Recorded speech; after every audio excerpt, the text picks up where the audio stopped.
Muy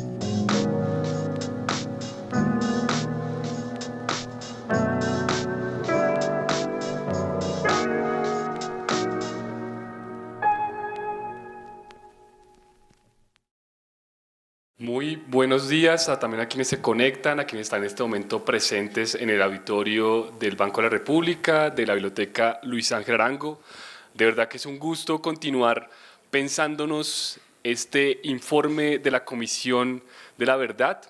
Es un reto que tiene la sociedad y en particular también líderes comunitarios, sociales, educadores populares y educadores comunitarios y profesores y profesoras de diferentes colegios, universidades públicos y privados.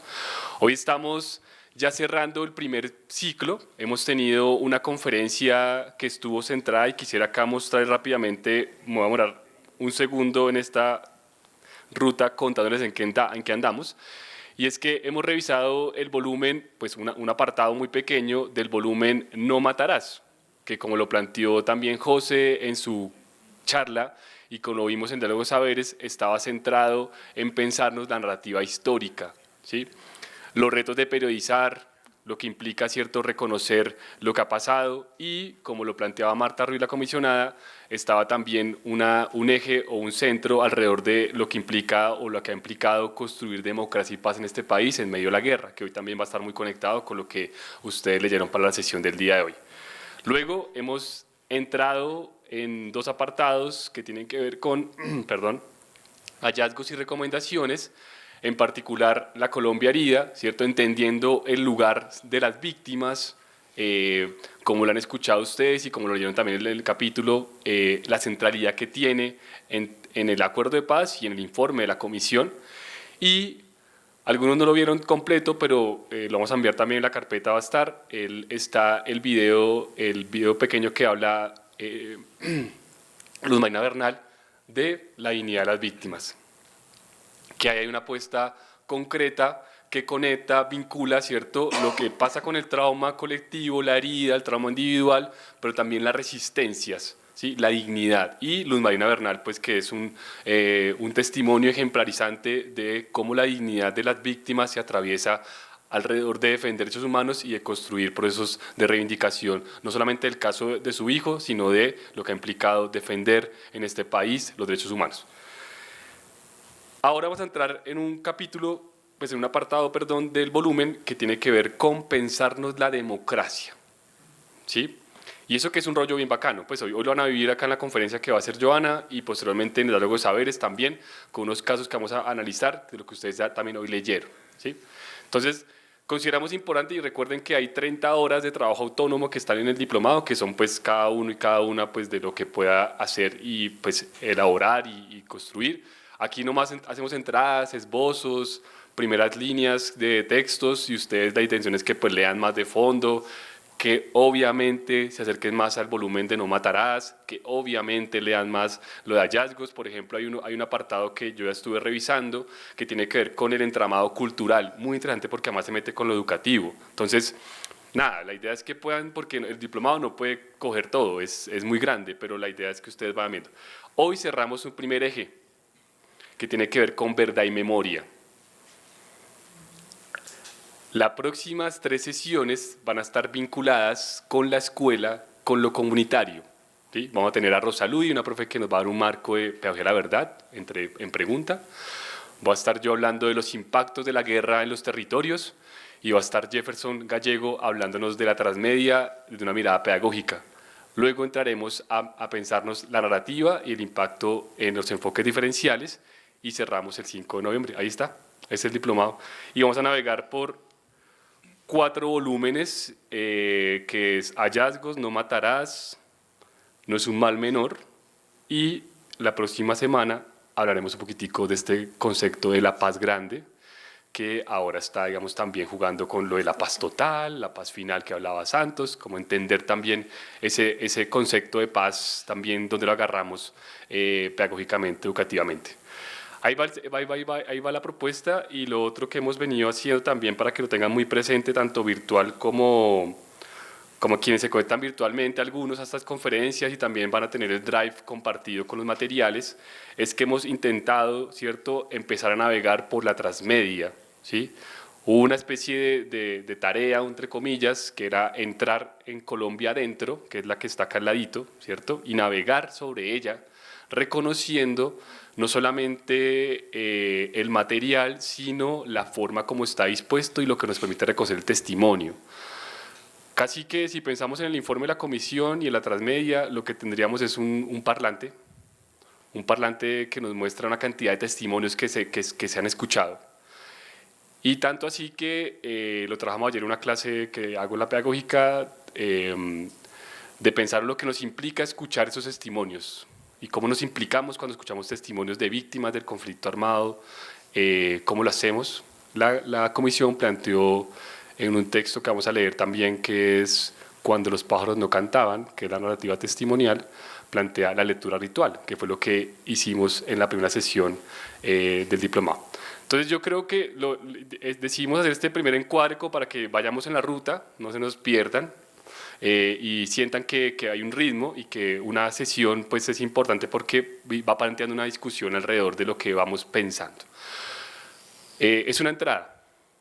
Hay gente que en este momento está trabajando, y conozco varias entidades que lo están haciendo ya, están trabajando únicamente con el volumen de hallazgos y recomendaciones, únicamente con ese volumen. Nosotros hemos intentado vincular más volúmenes y quedan muchos más fuera. Se dieron cuenta que acá habían 12 más que, o sea, vamos a trabajar, si no estoy mal, 5 y van a quedar 8 que no vamos a tocar de entrada, por ejemplo el de resistir, pero no olviden también, para una vez que quede la invitación, que tenemos 2 sesiones más que son abiertas, no únicamente para ustedes, sino abiertas a la ciudad, que van a ser el 2 de octubre y el 3 de noviembre, las cuales van a vincular otros volúmenes del informe vinculados con la cátedra de paz que hemos construido, pues digamos que hemos construido un lineamiento, una orientación para la ciudad entre la Secretaría de Educación y Centro de Memoria, con 2 ejes temáticos. Uno tiene que ver con entender el territorio o el ambiente, la naturaleza como una causa común para construir paz y ver los impactos que ha tenido la guerra en el territorio, en la naturaleza.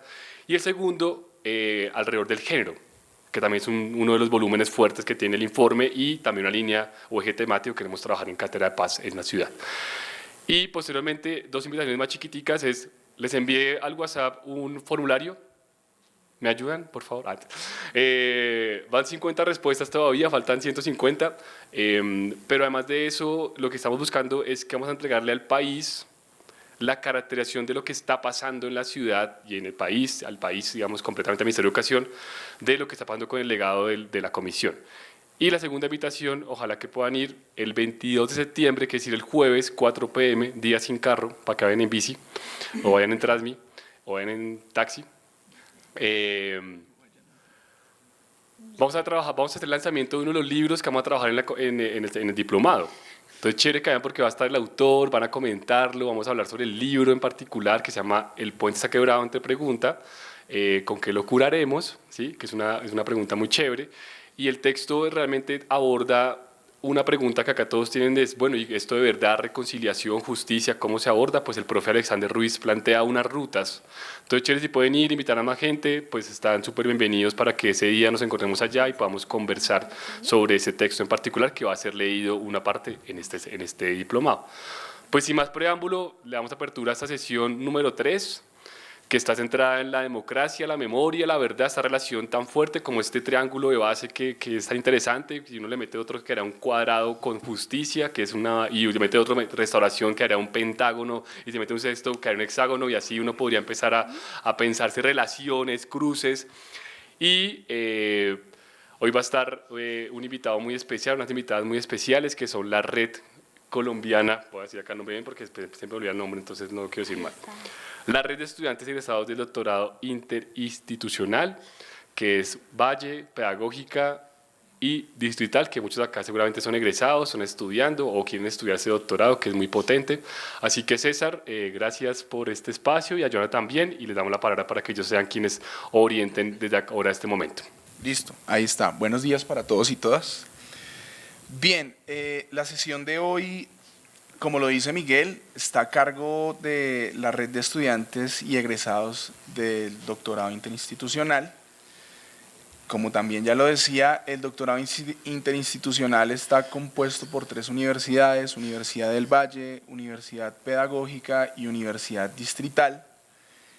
Y digamos que se hace con el ánimo de responder a esta coyuntura en la cual está en este momento el país, y es la de responder a este informe de la Comisión de la Verdad. Brevemente, esta primera parte se dividirá en tres. La primera, vamos a presentar pues, quiénes somos, por qué estamos aquí y por qué es importante pues, para nosotros entrar en este diálogo con el informe final de la Comisión de la Verdad. La segunda parte estará enfocada en la presentación de nuestra compañera Joana. Va a contarnos sobre un capítulo que hace referencia precisamente a este tema que abordaremos hoy. Es su propia producción intelectual, es el resultado de un capítulo de libro, y precisamente eso da respuesta al hecho de que en las universidades, en los doctorados, en estos programas se está pensando la situación real del país, bueno, la situación actual del país. Es ese intento por llevar, aterrizar todas aquellas elaboraciones teóricas y ponerlas en función de lo que nosotros estamos haciendo. Y la última parte, pues explicaremos la dinámica que vamos a desarrollar en las 4 mesas de trabajo y que estará a cargo de mi compañera Julie. Bueno, primero explicarles a ustedes pues, lo que ya les estábamos diciendo. No me voy a extender mucho contándoles qué es la red de estudiantes de egresados del doctorado, pero sí les queremos contar cuáles son los ejes de trabajo que nosotros realizamos. ¿Esto por qué? Porque esto le da respuesta al objetivo que hoy tiene la sesión. Y voy a detenerme a leerlo, y aquí sí se puede leer, no como en el Congreso. Vamos a decir que el objetivo es reconocer las causas y actores sociales, políticos y culturales que configuraron una democracia herida en medio de la guerra.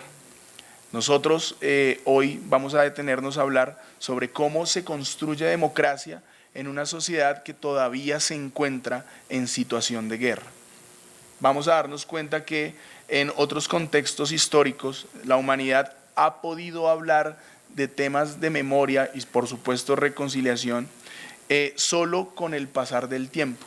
Colombia tiene el reto de preguntarse ese mismo tema, pero sabiendo que aún no hemos detenido estas guerras que nos están aquejando y que esperamos terminen dentro de poco.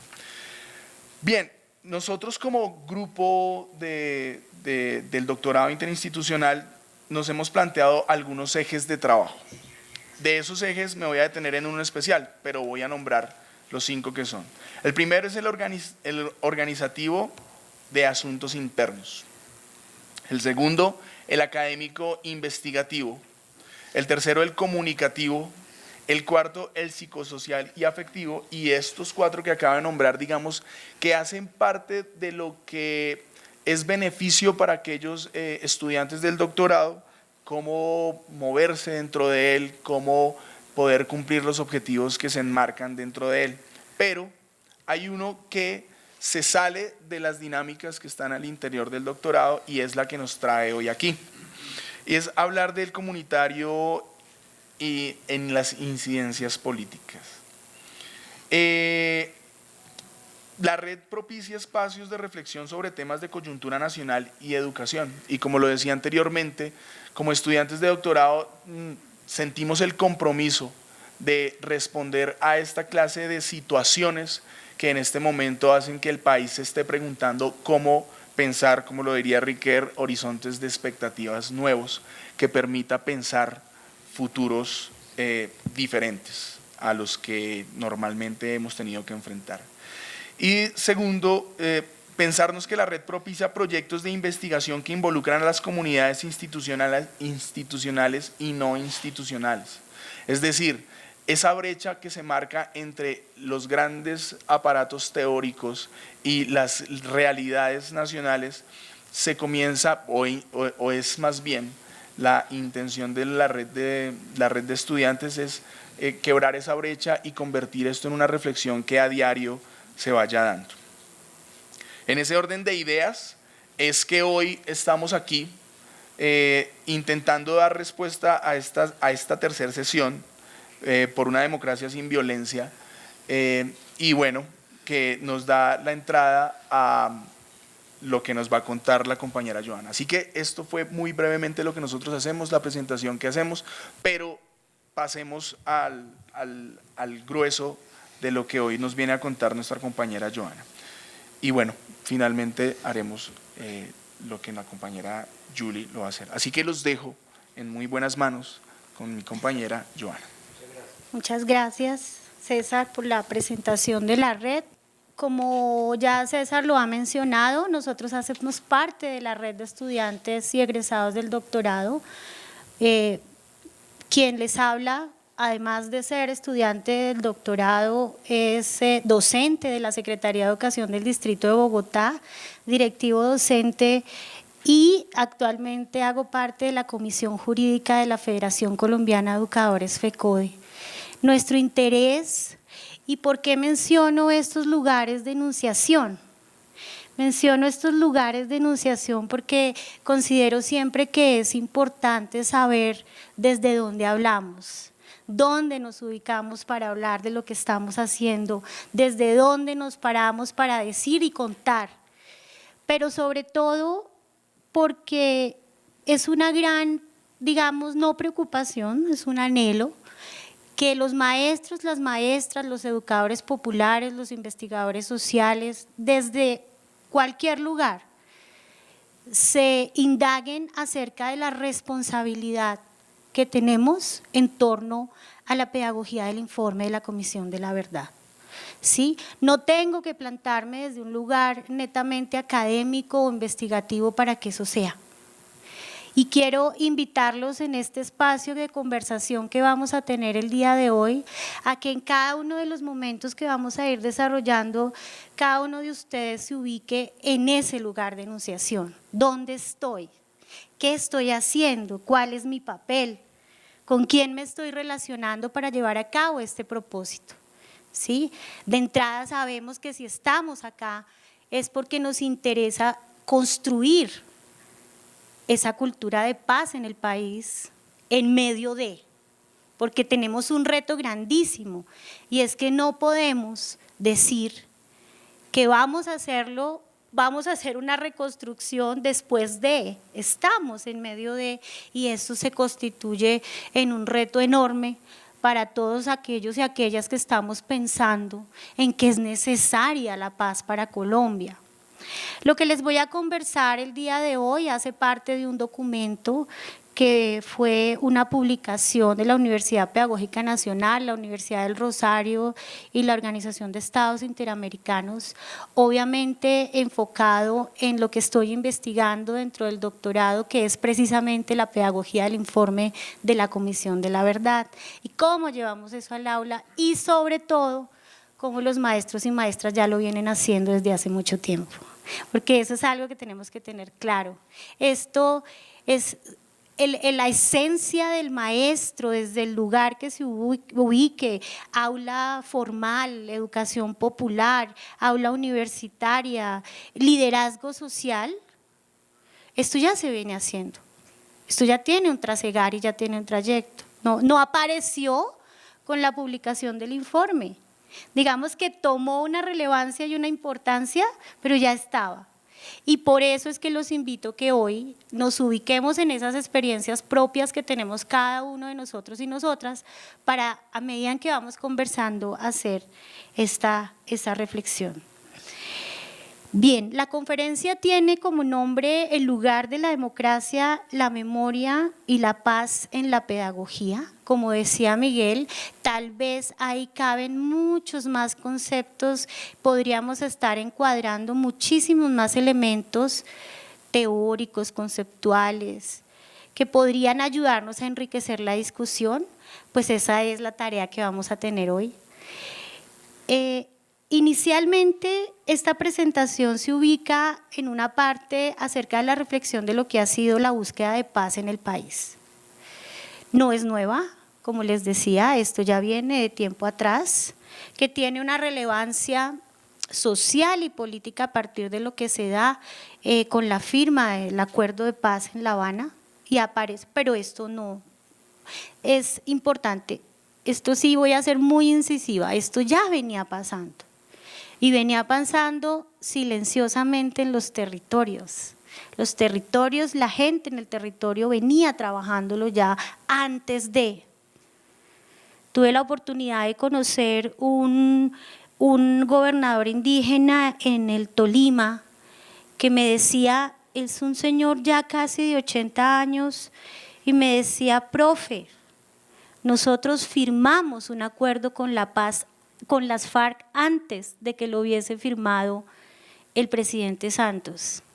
Yo le preguntaba, le pedía que me contara con esa sabiduría que manejaba y me decía, sí, nosotros como comunidad tuvimos que firmar un acuerdo de paz porque la situación social y de guerra al interior de nuestra comunidad estaba desbordada y como autoridad indígena tuvimos que ejercer esa relación con ellos, ponerla en marcha y entonces ahí eso es solo un ejemplo de los muchos que seguramente ustedes conocen en los territorios que ya se venían dando esos procesos de acuerdos de paz.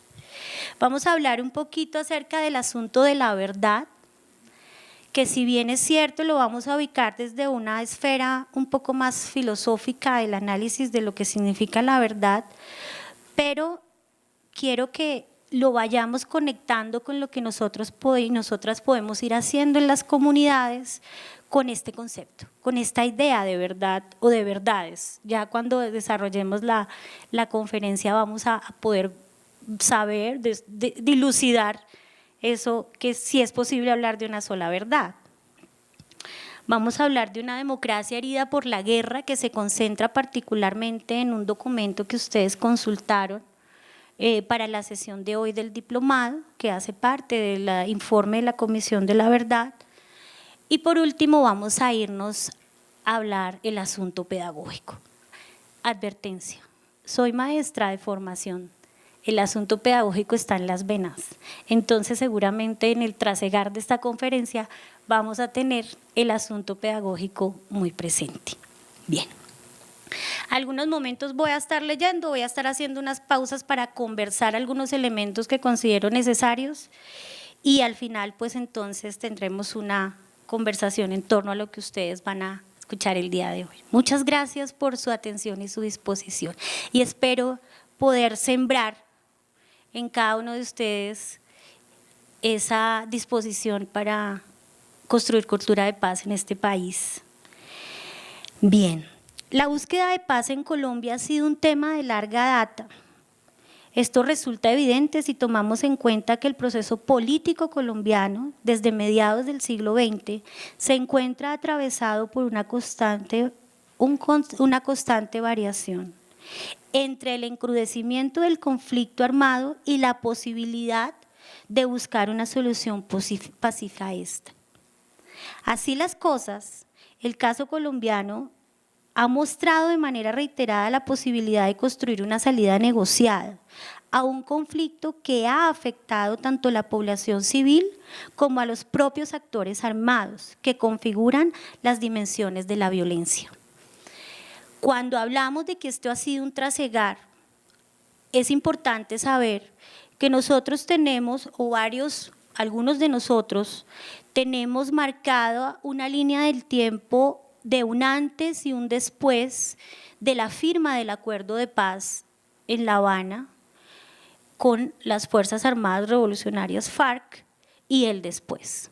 Sin embargo, también tenemos que ir un poco más atrás y ver que Colombia ha tenido un poco más de 10 intentos de firmas de acuerdos de paz. Algunos se han consolidado en actos legislativos, como es el caso de la desmovilización del M-19 y todo este bloque de guerrillas que se unió a este movimiento para dar luego paso a lo que hoy conocemos como que dio lugar mejor a la Constitución de 1991, porque este fue un gran hito en lo que tuvo que ver con el derecho y con la práctica de la democracia en Colombia.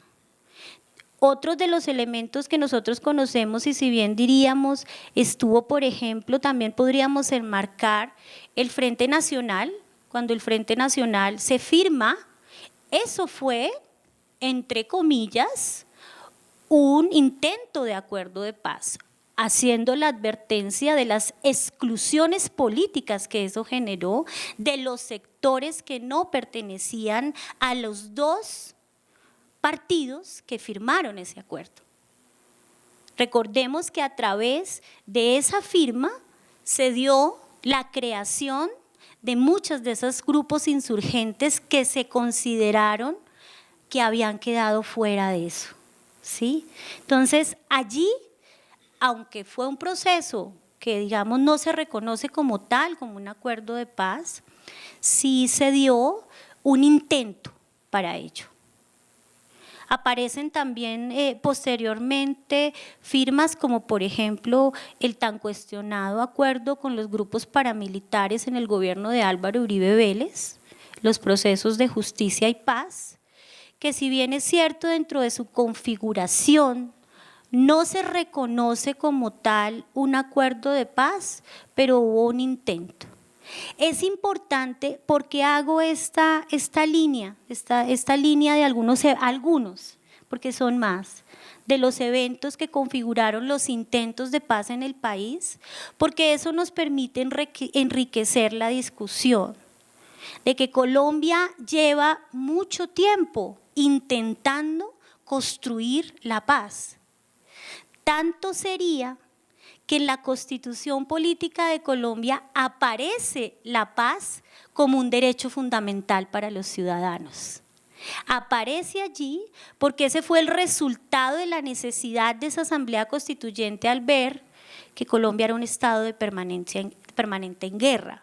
Entonces era necesario darle una fuerza normativa que uno, y cuando uno va a otros países del mundo y conversa un poco lo que significa el derecho a la paz, a veces como que miran de manera extraña, pero ¿cómo así que en Colombia le tienen que escribir a la gente en su constitución que la paz es un derecho? Cuando eso sería un derecho intrínseco, humano, que estaría ya de hecho dado cuando se configura un Estado, con todo lo que significa la garantía del Estado hacia sus asociados. Pero bueno, en Colombia la situación ha sido tan compleja en la guerra que ya todos y todas conocemos, que desafortunadamente eso ha llevado a que exista. No se imaginan el despliegue constitucional que tiene ese derecho a la paz. Ustedes entran a la página de la Corte Constitucional y buscan sentencias de la Corte relacionadas con el derecho a la paz y van a encontrar unas sentencias que uno diría, caramba, un juez de la República se tiene que poner a pensar en cómo garantizarle la paz a sus conciudadanos. Entonces, ¿por qué traigo este elemento análisis? Porque esa paz negociada o esa anhelada paz no se ha materializado únicamente en las firmas de los acuerdos de paz.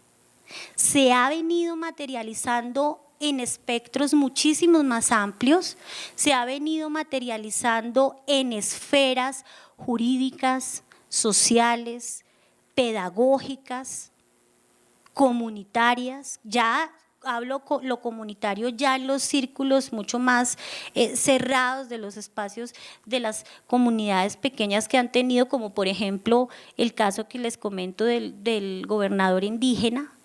Entonces, todo esto tiene que servirnos para ver que el informe de la Comisión de la Verdad, si bien es un hito muy importante, se ve enriquecido con una serie de eventos que venían ocurriendo. Esto es vital. En ese orden de ideas hay que mencionar cómo la verdad se mete y se cuela allí por medio de esa búsqueda de la paz en Colombia.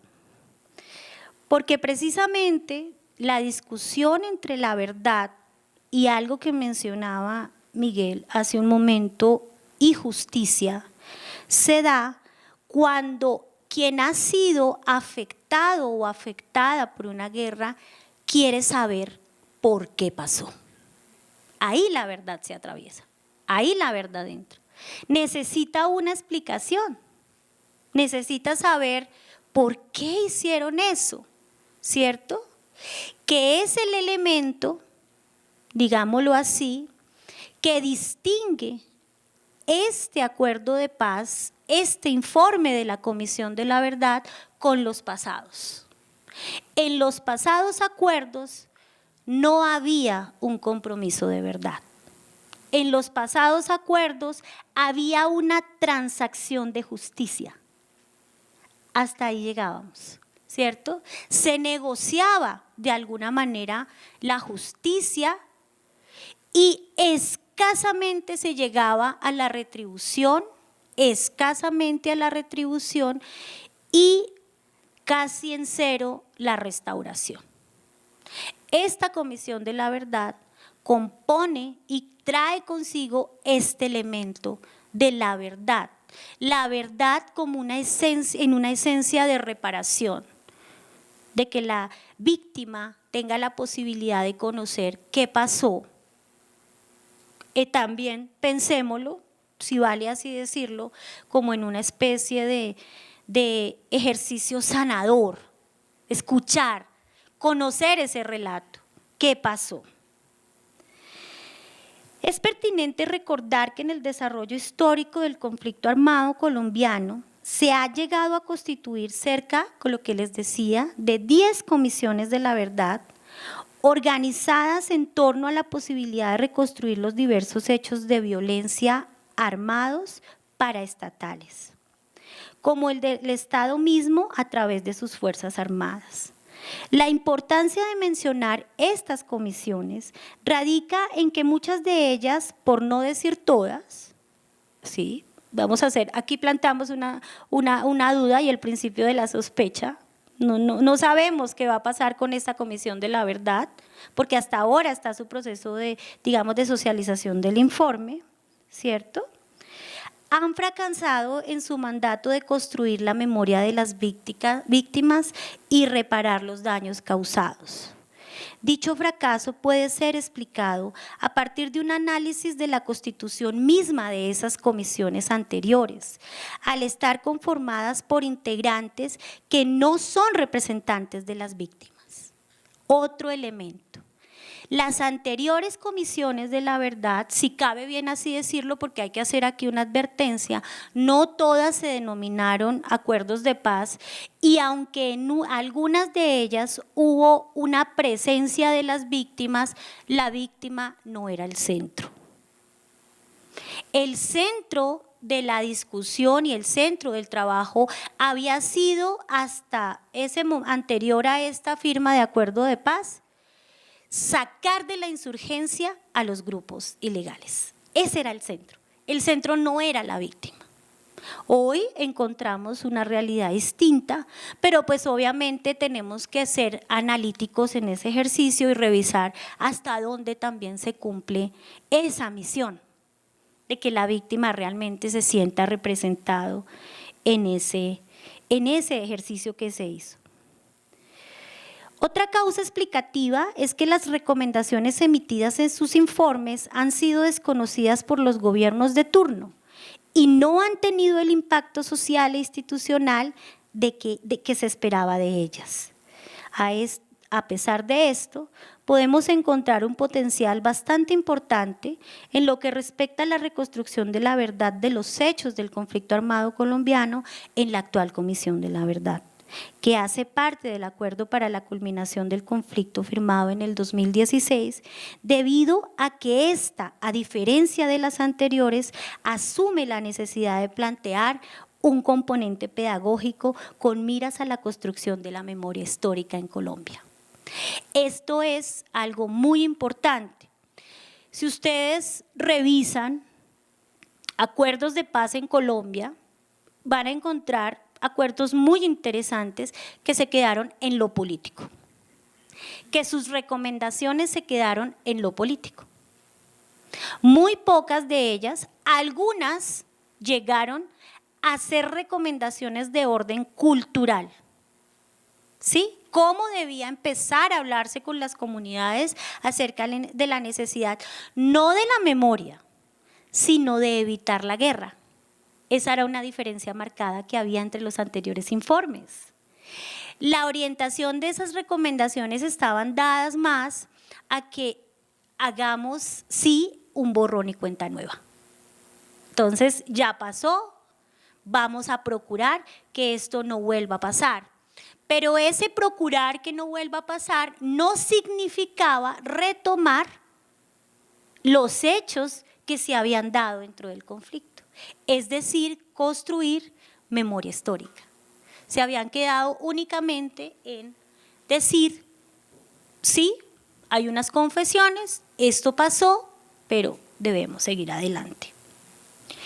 En este sentido, se podría afirmar que la propia historia del conflicto que ha vivido nuestro país configura la demanda de la construcción de una verdad que dé, de alguna forma, una contribución y ayude a construir un futuro que aprenda de los errores vividos y abra la posibilidad hacia la reconciliación. Advertencia. La reconciliación, y muchos de nosotros también tenemos que saber, a veces se cruza con el perdón, que es algo que nos cuesta a la sociedad colombiana comprender. Nos cuesta a la sociedad colombiana saber, bueno, ¿y qué es eso del perdón? ¿Cómo así? ¿Tengo que perdonar todo lo que pasó? ¿Y con qué autoridad moral va a venir un informe de la Comisión de la Verdad a decirle a la víctima, perdone? Digamos que esa es una lectura muy plana que muchos de los ciudadanos colombianos hacen al informe de la Comisión de la Verdad, como si aquí se estuviera dando un mandato de perdón, ¿sí? Y no se ahonda en lo que implica perdonar y lo que implica la reconciliación. Siempre yendo un poco a la tesis de Jacques Derrida, el perdón es una condición exclusiva de la víctima. Ahí nadie puede entrar. Eso hace parte de su fuero interno. Ahí nadie va a decir, venga, Joana, perdone, porque es que usted tiene que darle paso a un futuro en paz. No, eso es algo que también tenemos que entrar a procesar. Habrá una parte de la sociedad que se seguirá resistiendo a eso y tendrá sus razones. Y tenemos que trabajar con eso. En ese sentido, la escuela ocupa un lugar preponderante, pues a través de la práctica pedagógica se pueden establecer medios de reflexión que lleven a la superación del conflicto, la posibilidad de asumir desde el ámbito pedagógico la narración, la reconstrucción de los hechos del conflicto armado en Colombia, permite el abordaje de la verdad sobre los acontecimientos que han rodeado la violencia a partir del aprendizaje en clave positiva de su historia. Esto quiere decir que al dialogar y reflexionar en la escuela sobre los duros y dolorosos hechos que han rodeado el conflicto, se abre la posibilidad de comprenderlos y evitar su repetición. Y aquí voy a hacer mención a Todorov cuando decimos que comprender no significa justificar. Otro elemento clave que tenemos que empezar a trabajar. Comprendo lo que pasó, pero eso no implica que yo tenga que justificar lo que hicieron. Que ahí empezamos a tratarlo de una manera pedagógica interesante. Yo sé que ustedes acá están situados, bueno, si yo estoy en la escuela, en el salón de clase, en mi salón comunal, ¿cómo le voy a decir a la gente con la que trabajo, los niños, las niñas, los adolescentes, los adultos? ¿Cómo les voy a decir, venga, tenemos que conocer el conflicto, conocerlo para comprenderlo y poder decir de qué manera vamos a dar un paso adelante, sin que eso implique olvido, que son otros elementos que tenemos que ir captando en medio de esta conversación. Bien, vamos a hablar un poco al respecto sobre el asunto de la verdad. ¿Cómo es eso de la verdad y qué papel juega la verdad en toda esta intención de reconocimiento del conflicto armado en Colombia y cómo podemos nosotros servirnos de ella para poder contribuir a ese propósito que nos hemos puesto? Reconocer la realidad violenta en la que Colombia ha estado inmersa durante más de 5 décadas es el primer paso para identificar los efectos que los conflictos internos han tenido en la situación actual del país. Analizar la forma en la que la verdad de este conflicto es vista desde los escenarios pedagógicos, en la escuela o ambientes comunitarios, es un medio para la comprensión de lo ocurrido y una oportunidad para avanzar hacia la reconciliación. Sin embargo, es necesario clarificar lo que entendemos por la noción de verdad. Vamos a hablarlo un poco y vamos a hacer aquí un recorrido acerca de algo que nos ofrece 3 filósofos: Nietzsche, Hannah Arendt y Apel. Vamos a plantarnos en esa discusión teórica que ellos nos proponen y yo los invito a que vayamos pensando un poco más allá de esos postulados filosóficos en la teoría, cómo eso va a la práctica, qué es lo que estamos haciendo, y el diplomado eso es lo que está haciendo, cómo lo estoy haciendo y cómo lo llevo a la práctica en lo que hago. También voy a conversarles un poco acerca de una teórica de comisiones de la verdad que los invito a leer. Es una persona que ha documentado informes de la Comisión de la Verdad a lo largo del mundo, que es Priscilla Heiner. Priscilla Heiner tiene un libro muy interesante en el que ella, ahorita al final les doy el nombre, sí, Las verdades innombrables, creo que lo tengo aquí en mi cabeza, pero ahorita si algo lo corrijo. Este texto hace un recorrido interesante sobre lo que han sido las comisiones de la verdad en el mundo, y ella le permite comprender a uno que está interesado en este tema de comisiones de la verdad, cómo es que han venido funcionando y cuáles han sido esos asomos errados de comisiones de la verdad en el mundo. ¿Listo? Bueno, quisiera mencionar particularmente en lo que nos propone Nietzsche acerca de la necesidad de reconocer que no existe una sola verdad. Cuando nosotros nos ubicamos en la vanidad humana, esa vanidad humana hablemoslo, si cabe bien así decirlo, nos cierra los ojos y no nos permite ver que hay otras perspectivas. Esas perspectivas son las que tenemos que revisar. Digamos que el aporte que considero importante resaltar es que no es posible delimitar una única verdad. Y si traigo esto a lo que hemos venido trabajando a lo largo de estas 3 sesiones acerca de las víctimas, quienes infringieron el daño, quienes fuimos observadores de esa situación de guerra, cada uno de nosotros y nosotras tiene una perspectiva del conflicto, una visión. Y eso es lo que enriquece esta discusión.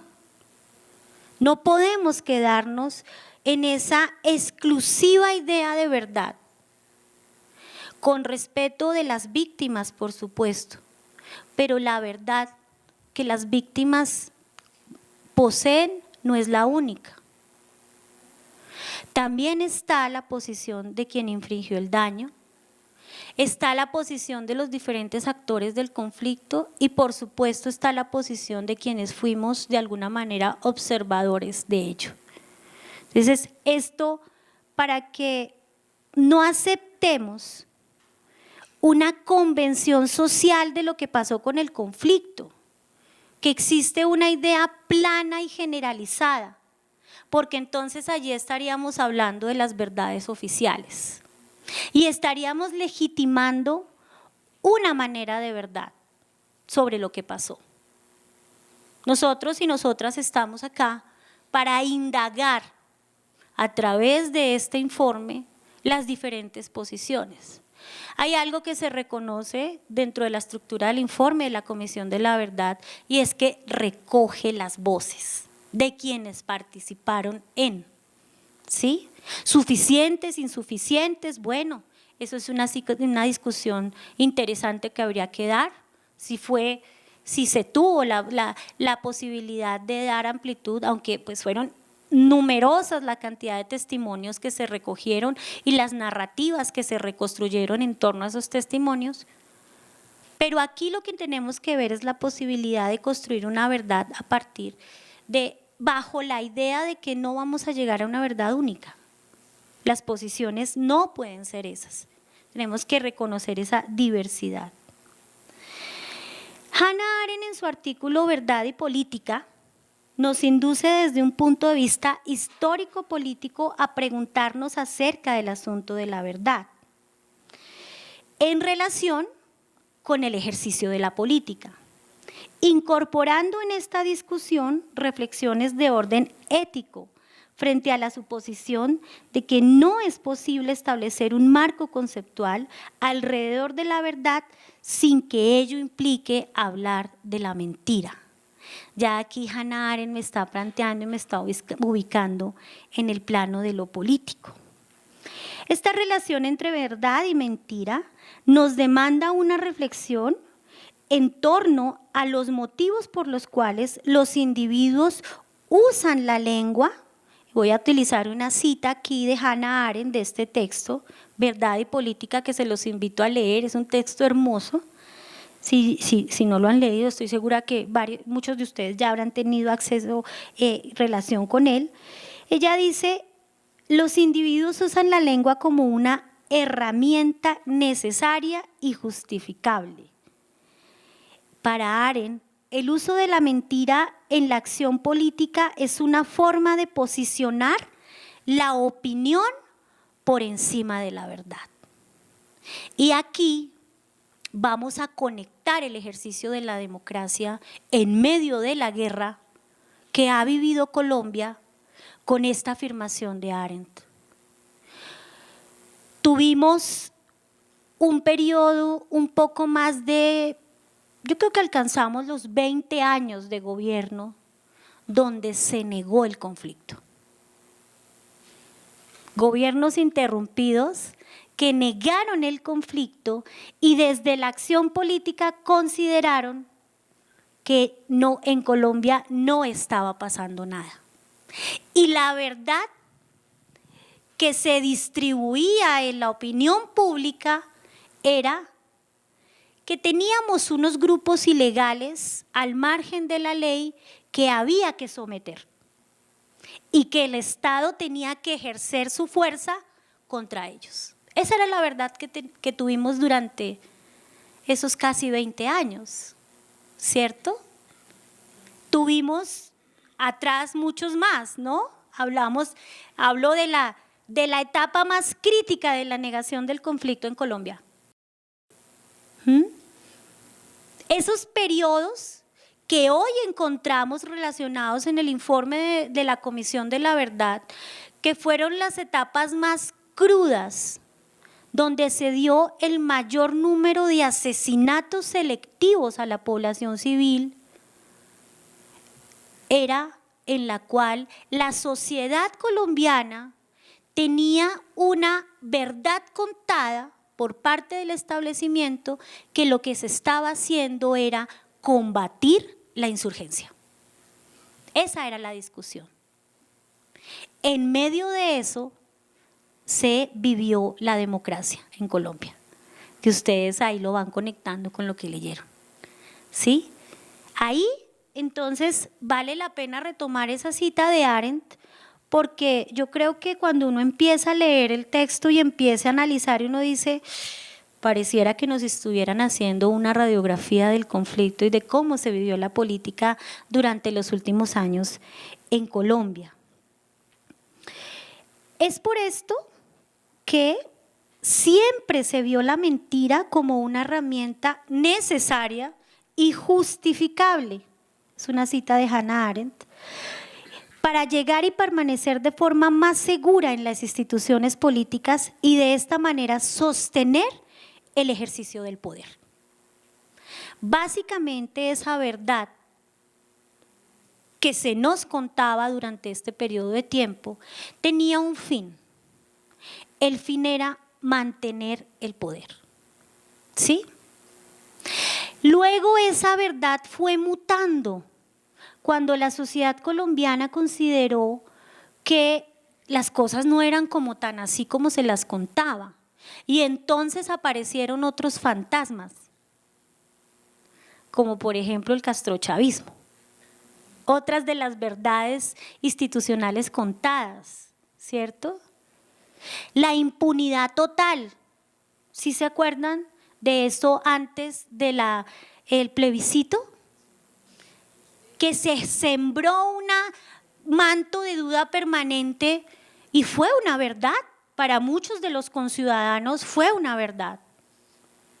Muchos llegaron motivados por esa verdad a decirle no al acuerdo de paz. Entonces, y eso hace parte del ejercicio democrático. Y eso hace parte de cómo la democracia se desarrolló dentro de esa Colombia herida. Porque ese dolor profundo de la guerra estaba marcado. La gente decía, no podemos seguir en guerra. Tenemos que acabar esta guerra. Pero ese acabar la guerra, en un alto porcentaje de la población colombiana no estaba marcado en la posibilidad de un acuerdo. Estaba marcado por la eliminación del enemigo. Esa era la verdad que nos estaban manejando durante todo el tiempo. Eso motivó a mucha gente. Ese día en las urnas a que llegara a decirle no a la paz. Desde los postulados de Arendt es posible afirmar que a partir de la modernidad, la mentira pasa a constituirse en la esfera de la política en su necesaria correspondencia con una suerte de verdad de facto, fundada en la institución de discursos que impactan la forma de pensar de la comunidad política a partir de la relación humana. Esto ocurre si asumimos que la construcción de la verdad requiere necesariamente el encuentro con los otros, lo cual implica, para el caso de la política, la posibilidad de la manipulación a partir de una mentira organizada y deliberada. ¿Sí? Eso nos pasó, a Colombia nos pasó. Elegimos presidentes, gobernadores, alcaldes, manipulados por una mentira organizada. Eso nos pasó mucho tiempo. Para la autora, la verdad puede ser considerada casi un héroe liberador sometido al ridículo o al peligro de muerte, ya que a lo largo de la historia, los que buscan y dicen la verdad fueron conscientes de los riesgos de su tarea. En la medida en que no interferían en el curso del mundo, se veían cubiertos por el ridículo, pero corría peligro de muerte el que forzaba a sus conciudadanos a tomarlo en serio cuando intentaba liberarlos de la falsedad y la ilusión. Colombia vivió esto de manera total. Muchos líderes sociales que fueron asesinados porque contaron la verdad de lo que estaba pasando. Contaron la verdad, dijeron lo que estaba pasando en sus territorios. Otros fueron ridiculizados y se les tildaron de exagerados, de locos, exiliados, y esto ustedes lo pueden encontrar en el informe de la Comisión de la Verdad. Cómo fueron eliminando grupos políticos y comunitarios enteros que peleaban por la verdad sobre el conflicto. y cómo otros tantos tuvieron que ser exiliados, se tuvieron que exiliar por esa defensa que ellos querían hacer de que las cosas se contaran como debían ser contadas. En este sentido, podríamos afirmar que Arendt ubica una valoración muy pertinente de la noción de la verdad en torno a la comprensión de los lazos sociales, ya que nos muestra su importancia y los riesgos que corren quien está en su defensa. También llama la atención la pregunta por el sujeto que narra una verdad específica, pues aunque las historias, y esto es una cita de Arendt, aunque las historias son los resultados inevitables de la acción, no es el acto, sino el narrador quien capta y hace la historia. No es lo que pasó, es cómo se cuenta. De ahí la importancia de todo lo que estamos haciendo hoy acá y de todo el ejercicio que ustedes como maestros, maestras, educadores populares y líderes están haciendo. Sí, vamos a contar, pero ¿quién lo va a contar? Ya el Centro Democrático anunció que van a sacar su propio informe. Vamos a tener 2 versiones. Interesante, hay que conocerlo. Hay que saber esa otra verdad contada. No lo digamos desde la otra orilla, desde otra posición. Entonces ahí es donde uno dice, bueno, ¿cómo es que vamos a contar? ¿De qué recursos nos vamos a valer para contar lo que pasó en el conflicto armado en Colombia y cómo eso afectó la sociedad civil? Ya ustedes vieron en la sesión pasada el porcentaje de población civil que se vio afectado por el conflicto. Es que los actores armados, si mi memoria no me falla y ustedes por favor me corrigen, creo que no fueron más del 20%. El resto fue la población civil. Entonces esa es la responsabilidad que nosotros y nosotras tenemos en medio de todos estos espacios. Y entonces aquí aparece una posibilidad de esa verdad o de esas verdades narradas que a mi juicio podría ser un elemento interesante, y es la ética discursiva que nos propone Apel en cuanto a que el discurso debe asumirse en un sentido práctico, ya que es allí donde radica la condición ética de la acción comunicativa, pues solo en ese lugar del individuo conserva la autonomía de la conciencia. El sentido práctico del discurso puede garantizarse mediante la búsqueda de un consenso en los argumentos, pero además se desprende por necesidad de la tradición histórica que emerge al momento de ejercer la acción comunicativa en medio del encuentro de soluciones a problemas concretos. Miren lo que estoy diciendo. No todo va a poder ser o llegar a un fin último de acuerdo. Y ese es un ejercicio de trabajo pedagógico, dialógico. Tenemos que aprender a vivir en medio de la diferencia. Y la democracia en Colombia tiene que aprender a vivir en medio de la diferencia, que fue lo que se cerró y que fue lo que se quiso cercenar durante mucho tiempo. Los pensamientos diversos, no solo en lo político, no solo en lo social, no solo en lo comunitario, no solo en lo educativo. Aquí se buscaba de alguna manera implantar un pensamiento único. Ahora que estamos en medio de toda esta discusión de conocer la verdad o las verdades sobre el conflicto, no podemos caer en la trampa de pensar que vamos a llegar a un fin único. Hay diversidad y los colombianos y las colombianas tenemos que aprender a vivir en medio de esa diversidad. Como les decía hace un momento, hay personas que tal vez nunca van a comprender lo que significa el perdón. Bueno, ¿y qué vamos a hacer con ellos? ¿Los vamos a hacer a un lado? ¿Los vamos a silenciar como hicieron con quienes pensábamos que había otras posibilidades. Con eso tenemos que jugar. Y esa posibilidad de hablar, esa posibilidad de lógica, en la práctica es la que los tiene que llevar a este ejercicio. La verdad como consenso no se reduce a la definición de un argumento como verdadero a partir de un simple acuerdo. Para que un argumento sea válido se requiere el diálogo, en el cual deben ser tenidos en cuenta todos los afectados por las normas que se cuestionen, todos. Hay que pararse desde los diferentes lugares de enunciación. Yo soy un ejemplo. Yo soy abogada, yo soy pedagoga. Entonces, ¿qué hago? ¿Me paro en el derecho para unas cosas y me paro en la pedagogía para otras?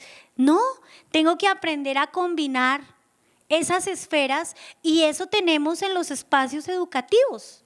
Tenemos diversidad.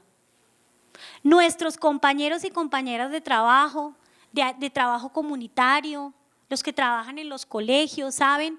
Hay maestros y maestras que piensan que todo esto del informe de la comisión no es con ellos. No llegan al punto de decir que no sirve para nada, pero eso no es con ellos. Pues bien, con eso también tenemos que trabajar. Ese reto se nos ubica a nosotros y a nosotras sobre qué vamos a hacer. Entonces, y esa igualdad, ese consenso, y eso es importante, no lo podemos considerar en un escenario equivocado en el que todos seamos iguales. No somos iguales. De pronto ante la ley somos iguales, porque la Constitución así lo establece, pero somos diversos. Y ese tiene que ser un principio fundante en este trabajo pedagógico que estamos buscando hacer con el informe de la Comisión de la Verdad. ¿Cómo vamos a trabajar? Insisto, con esa diversidad. Habrá estudiantes, niños, niñas, adolescentes que este tema no les interesa. ¿Qué vamos a hacer con ellos? Habrá estudiantes o personas adultas que nos digan, es que eso que usted está hablando, pura carreta. Eso no. Yo sigo con mi trabajo, yo sigo con mi vida, porque todavía siguen en la posición del negacionismo del conflicto. Lo vamos a tener. ¿Qué vamos a hacer con ellos? Y son planteamientos que, bueno, surgen en medio de toda esta reflexión. Quisiera plantear de esta propuesta de la ética discursiva el elemento de la cooperación y la solidaridad entre los individuos, ya que cuando existen las posibilidades de cooperar, ¿cierto?, con todo lo que eso implica, podríamos reconocer de una u otra manera el lugar que cada uno y cada una tiene en este proyecto de construcción de una cultura de paz. ¿Qué lugar ocupan? El refunfuñón que niega el conflicto también tiene un lugar. Tenemos que pensarlo. ¿Qué lugar ocupa esa persona en medio de esta discusión? Importante reconocer algo que nos menciona Priscilla Heiner en el texto que les mencionaba de las verdades innombrables. Sí, es verdades innombrables. Yo de verdad que les invito mucho a leer ese libro, quienes están interesados en investigar todo este tema de las comisiones de la verdad, porque Priscilla hace un recorrido interesante sobre cómo se constituyen y genera reflexiones bien bonitas, hablándolo en el argot pedagógico. Ella nos dice que las comisiones de la verdad tienen una función específica y varias, desde la reconciliación nacional hasta la posibilidad de promover la reparación de cada una de las víctimas, desde poner fin a la impunidad hasta instaurar protecciones para impedir la repetición de abusos en el futuro. sin lugar a duda la posibilidad de reconstrucción de la verdad sobre el conflicto a través de los medios de reparación alternativa pueden dar lugar a la restauración del tejido social a través del reconocimiento de la historia reciente en aras de la consecución de medios de justicia. Ojo, advertencia, aquí he hecho varias advertencias. No es el modo, la búsqueda de una justicia en términos tradicionales. Tenemos que desmarcarnos de eso, porque si seguimos pensando en la justicia tradicional, donde hay un procesado, una condena y una pena, no vamos a avanzar. Realmente no. Aquí es donde entra en juego los modelos de justicia transicional, que para la restauración de las víctimas llegan a ser mucho más eficaces que los medios de justicia tradicional, muchísimo más eficaces. Bueno, esa es una discusión que vamos a ir cerrando un poco acerca de Colombia, como ya lo he mencionado, ha sido una esfera que ha estado, una esfera social, en una esfera social herida por la guerra. Su democracia ha sido afectada, los territorios han tenido que ejercer ese derecho a la democracia y a la participación en medio de la guerra.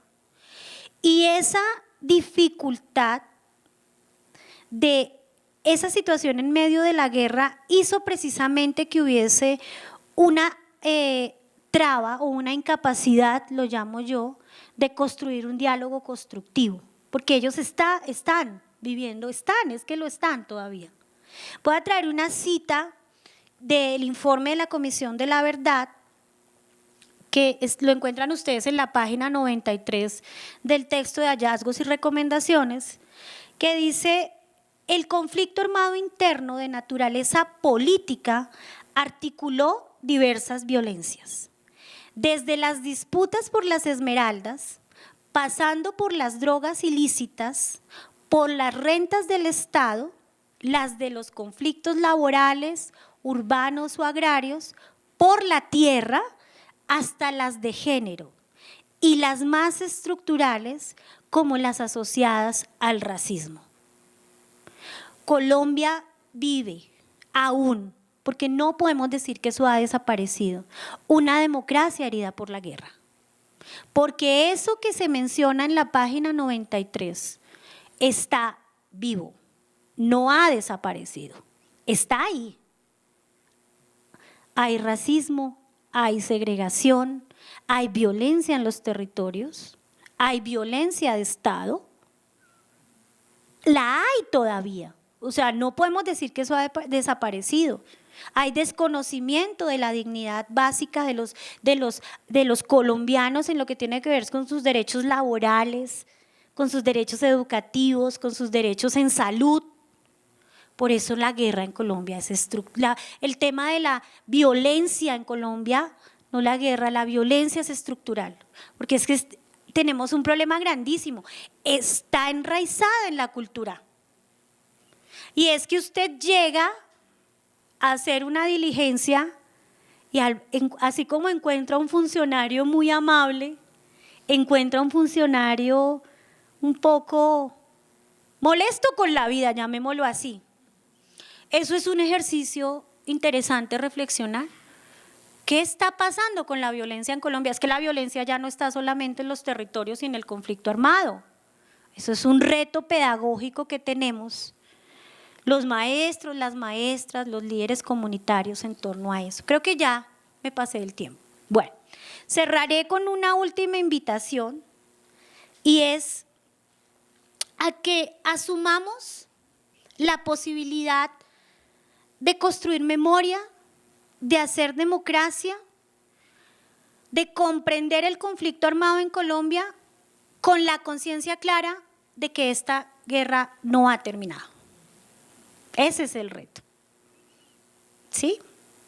Ese es el reto. Y como maestros y maestras tenemos la posibilidad de construir desde los espacios educativos esa cultura de paz que tanto anhelamos. Muchísimas gracias por su escucha.